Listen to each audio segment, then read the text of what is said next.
Hello student, आज हम सब फ्रैक्शन के असेंडिंग ऑर्डर के बारे में जानेंगे।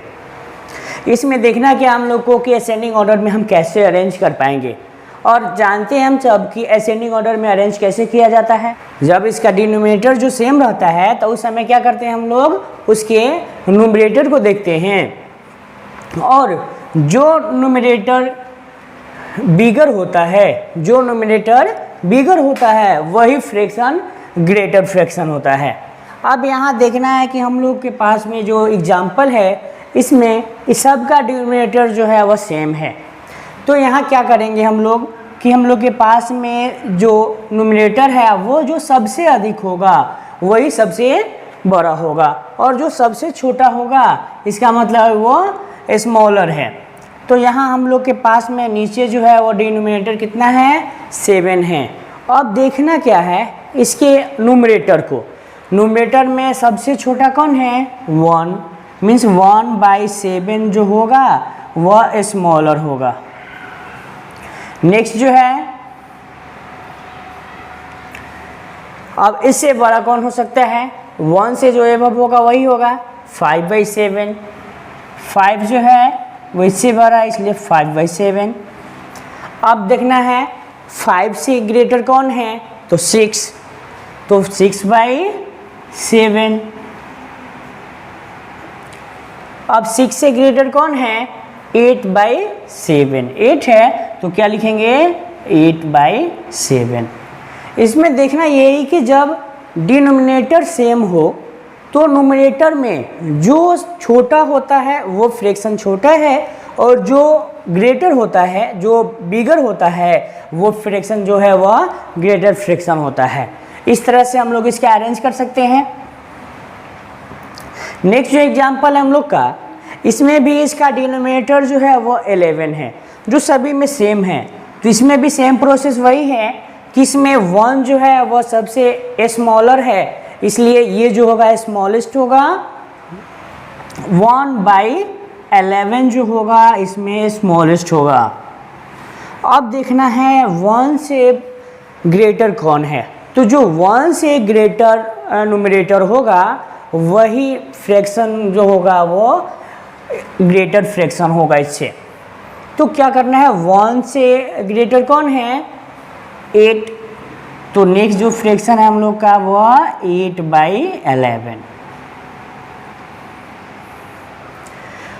अब जो है 8 से ग्रेटर है 9, तो नेक्स्ट जो हम लोग का फ्रैक्शन है वह है 9/11।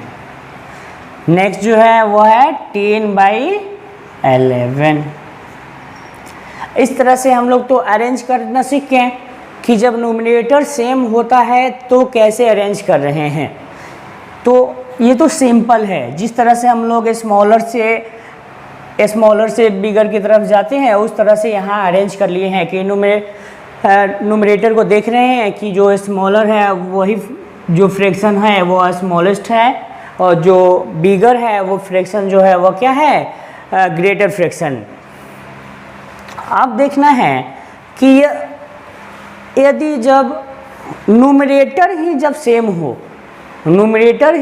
जब सेम होगा तो क्या करेंगे, तो यहाँ तो हमें उल्टा करना पड़ जाएगा। जब न्यूमरेटर सेम होगा तो डिनोमिनेटर को देखना क्या है, जो सबसे बड़ा होगा इसका मतलब कि वो उल्टा है, जो अधिक है इसका मतलब वो सबसे छोटा होगा, और जिसका डिनोमिनेटर सबसे कम है वो सबसे अधिक होगा। तो यहाँ हम लोग को असेंडिंग ऑर्डर में सजाना है, जिसके लिए देखेंगे हम लोग इसमें सबसे छोटा कौन है।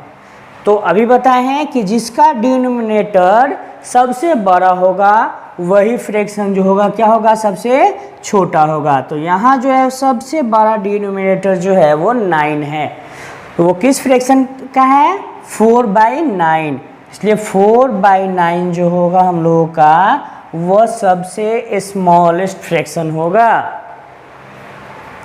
अब देखना है कि इससे बिगर कौन है, तो इससे बिगर कौन होगा, जो 9 से स्मॉलेस्ट डिनोमिनेटर वाला होगा। तो 9 से कम डिनोमिनेटर कौन है, 7 है, तो 4/7 जो होगा वो 4/9 से ग्रेटर होगा। नेक्स्ट देखना है कि अब 7 से स्मॉलेस्ट कौन है। जो 7 से स्मॉलेस्ट होगा वो 4/7 से बिगर होगा। तो ये है 4/6। लास्ट जो बच गया है वो क्या है 4/3। अब ये 4/3 जो होगा वो बिगेस्ट होगा। इस तरह से हम इसका भी अरेंज कर सकते हैं। अब यहाँ देखना है फिर इसका नोमिनेटर जो है वह सेम है, तो डिनोमिनेटर में कैसे देखेंगे हम लोग कि जिसका डिनोमिनेटर सबसे अधिक होगा वो फ्रैक्शन सबसे छोटा फ्रैक्शन है। तो हमें तो सबसे पहले सबसे छोटा लिखना है, तो सबसे छोटे को दिखाने के लिए क्या देखेंगे, जिसका डिनोमिनेटर सबसे अधिक होगा वही फ्रैक्शन जो है वह सबसे छोटा फ्रैक्शन है। तो यहाँ जो है 19/25 ये जो है सबसे बिगेस्ट डिनोमिनेटर है। इसका मतलब है कि 19/25 स्मॉलेस्ट फ्रैक्शन है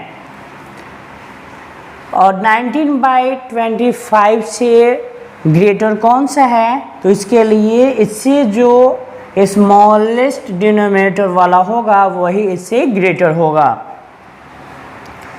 तो ये है 19/22, क्या हो जाएगा 19/22। नेक्स्ट एग्जाम्पल हो जाएगा, नेक्स्ट जो हम लोग का फ्रैक्शन होगा वो होगा 19/21 और लास्ट जो होगा वो 19/20।